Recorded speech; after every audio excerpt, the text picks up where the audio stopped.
జీవితంలో ఎన్నో మార్గాలు ఉన్నాయమ్మా. అవన్నీ కూడా మనకి సంతోషాన్ని ఇస్తాయేమో. ఒక మార్గం గుండా డబ్బు వస్తుందేమో, ఇంకొక మార్గం గుండా సంతోషం వస్తుందేమో, ఇంకొక మార్గము గుండా నీకు నెమ్మది దొరుకుతుందేమో, ఇంకొక మార్గం గుండా నీకు ఇంకా ఏదైనా దొరుకుతుండొచ్చు. కానీ జీవ మార్గము మట్టుకు నీకు దొరకదు. పవిత్రమైనటువంటి జీవితము నీకు దొరకదు. పరలోక సహవాసము నీకు ఉండదు. దేవునితో నీకు సంబంధం ఉండదు. అవన్నీ తాత్కాలికమే. ఈ లోకంలో ఉన్నంత వరకే, నీకు ఆరోగ్యం ఉన్నంత వరకే, ఉద్యోగం ఉన్నంత వరకే, వ్యాపారం ఉన్నంత వరకే, టెంపరవరీ అనమాట అన్నీ కూడా. ఈరోజు చాలా చాలా బ్లెస్ అయినావు కదా, ఇదంతా టెంపరవరీ. ఎవరు ఇది పర్మనెంట్ అనుకుంటున్నారు? ఎవరు ఉన్నారు ఇక్కడ పర్మనెంట్ అని? పర్మనెంట్. నేను ఒక మాట చెప్తా వినండి. నీ భర్త పర్మనెంట్ కాదు, నీ భార్య పర్మనెంట్ కాదు, నీ పిల్లలు, నువ్వెంతో ప్రేమిస్తున్న నీ కొడుకు పర్మనెంట్ కాదు, నువ్వెంతో ప్రేమించి అల్లారుముద్దుగా పెంచుకున్న నీ కుమార్తె పర్మనెంట్ కాదు, నీ ఉద్యోగం పర్మనెంట్ కాదు, నీ వ్యాపారం పర్మనెంట్ కాదు. అంతెందుకండి, నీ యవ్వనం, నీ శరీరం, నీ ఆరోగ్యం, ఇది కూడా పర్మనెంట్ కాదు, టెంపరవరీ కదా. ఈ రంగు బ్లాక్ కలర్ టెంపరవరీ కదా. ముఖంలో ఆ అందం టెంపరవరీ. అన్నీ అంతే. ఎందుకో తెలుసా? శాశ్వతమైంది ఒకటే, అది దేవుని ప్రేమ, దేవునితో సహవాసం. హల్లెలూయా, హల్లెలూయా. ప్రతిదీ కదా. ఎదుటి వాళ్ళు చూపించే ప్రేమ ఒట్టిదే, అది మోసం. ఎదుటి వాళ్ళు మాట్లాడే ప్రతి మాట అది మోసం కదా. మన ముందు ప్రైజ్ ద లార్డ్ అన్నా, ప్రైజ్ ద లార్డ్ బ్రదర్ అంటారు, కానీ లోపట ఏముంటుంది? అమ్మ, నువ్వు యథార్థంగా నువ్వు ప్రేమించినప్పుడే దేవుడు నిన్ను ప్రేమిస్తాడు. నువ్వు యథార్థంగా ఎదుటి వ్యక్తికి విలువ ఇచ్చినప్పుడే, మర్యాద ఇచ్చినప్పుడే దేవుడు నీకు కూడా ఇస్తాడు మర్యాద. ఒకవేళ అది నువ్వు ఇవ్వకపోతే, అది నీకు రాకపోతే నీకు మళ్ళీ రాదు కదా. అడుగుడి మీకు ఇవ్వబడును, వెతుకుడి మీకు, తట్టుడి మీకు. నువ్వు వెతుకుతేనే నీకు దొరుకుతుందంట, నువ్వు ఇస్తేనే నీకు వస్తుంది. దేవుని మాటగా మీ అందరికి చెప్తున్నాను. మొదట ఆయన ప్రభువు అని నువ్వు ఒప్పుకొని ఎడల తండ్రి ఆయనను మరణము నుండి తిరిగి మరి లేపనని నువ్వు నమ్మిన ఎడల నువ్వు నిజంగా రక్షణ పొందుతావు. First point. సెకండ్ పాయింట్ వచ్చి విధేయత చూపుట.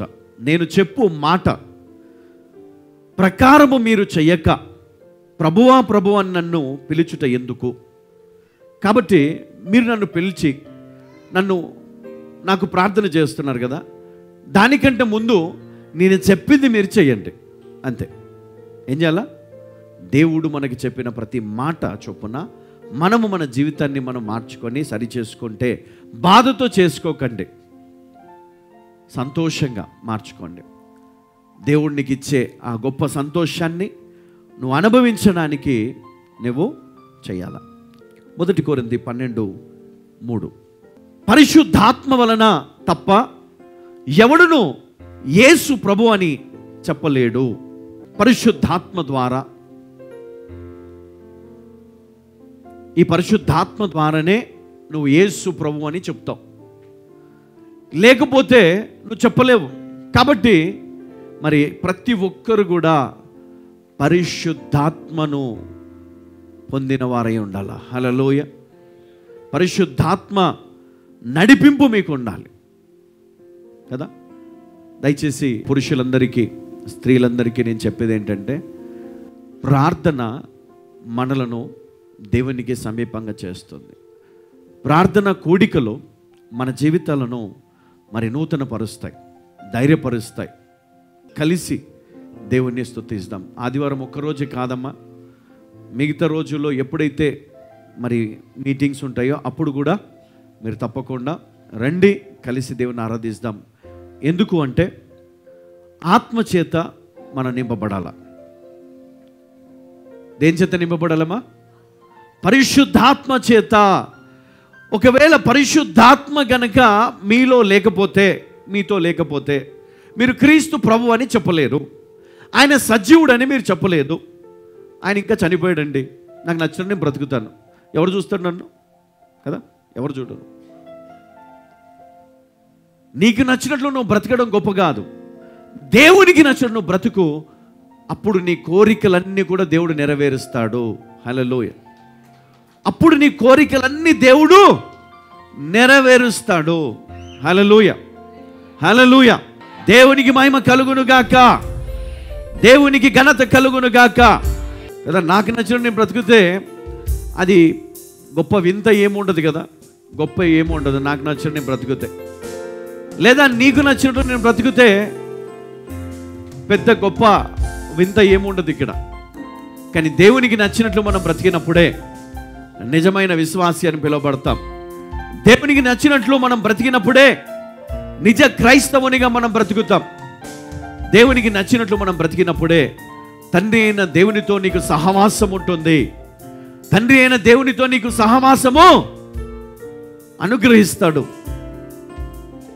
లేకపోతే తండ్రితో సహవాసము నీకు లేదు. హల్లెలూయా. పరిశుద్ధాత్మ దేవుడు నీకు తోడుంటేనే నీ ప్రార్థన దేవుడు వింటాడు. పరిశుద్ధాత్మ దేవుడు నీకు తోడుంటేనే నువ్వు అడిగిందల్లా దేవుడు నీకు అనుగ్రహిస్తాడు. హల్లెలూయా, హల్లెలూయా. అప్పుడే నువ్వు దేవుడు యేసుక్రీస్తు ప్రభు అని చెప్తావు. అప్పుడే నువ్వు విధేయత కలిగి జీవిస్తావు. అప్పుడే నీ జీవితంలో అన్ని దీవెనలు పొందుకుంటావు. రెండు చేతుల మీదకి ఎత్తుదామా, చెప్తామా, యేసయ్యా తండ్రి నీ పాదాలకు వందనాలయ్యా. నాలో ఉన్న అవిధేయతను తీసివేయండి. నాలో ఉన్న అవిధేయత ఇప్పుడే నన్ను విడిచి వెళ్ళిపోవును గాక. నాలో ఉన్న అవిధేయత నన్ను విడిచి వెళ్ళిపోవును గాక. ప్రభు, విధేయత కలిగి జీవించే జ్ఞానం నాకు ఇవ్వండి. విధేయత కలిగి జీవించే జ్ఞానం. నీ మాట విని నీకు విధేయత చూపించే వ్యక్తిగా నేను జీవించాలి ప్రభా. అవును ప్రభా, పరిశుద్ధాత్మతో నేను నింపబడి నిన్ను ఘనపరుచుదును గాక. పరిశుద్ధాత్మ ద్వారా నేను నడిపించబడుతును గాక. నేను ఎక్కడికి వెళ్ళాలన్నా, ఏ పని చేయాలన్నా, నేను ఎక్కడ జీవించాలన్నా, ఇదిగో వివాహము జరగని వారు నాతో ఈ మాట చెప్పండి. నా జీవిత కాలం అంతా పరిశుద్ధాత్మ ద్వారా నేను నడిపించబడాలి. పరిశుద్ధాత్మ ద్వారా మంచి భర్తను, మంచి భార్యను దేవుడు నాకు అనుగ్రహించును గాక. పరిశుద్ధాత్మ ద్వారా మంచి ఉద్యోగము దేవుడు నాకు ఇచ్చును గాక. మంచి వ్యాపారం నాకు ఇచ్చును గాక. ప్రతి ఒక్కరు కూడా నాతో చెప్పండి, నజరేయుడైన యేసు నామములో పరిశుద్ధాత్మ ద్వారా తండ్రి అయిన దేవుడు ఈ లోకములో మాకు శాంతి, సమాధానము, సంతోషము, సమృద్ధి, ఆరోగ్యము, ఘనత దేవుడు మాకు అనుగ్రహించును గాక, అనుగ్రహించును గాక, అనుగ్రహించును గాక. నజరేయుడైన యేసు పరిశుద్ధం ప్రార్థిస్తున్నాము తండ్రి. ఆమేన్, ఆమేన్, ఆమేన్.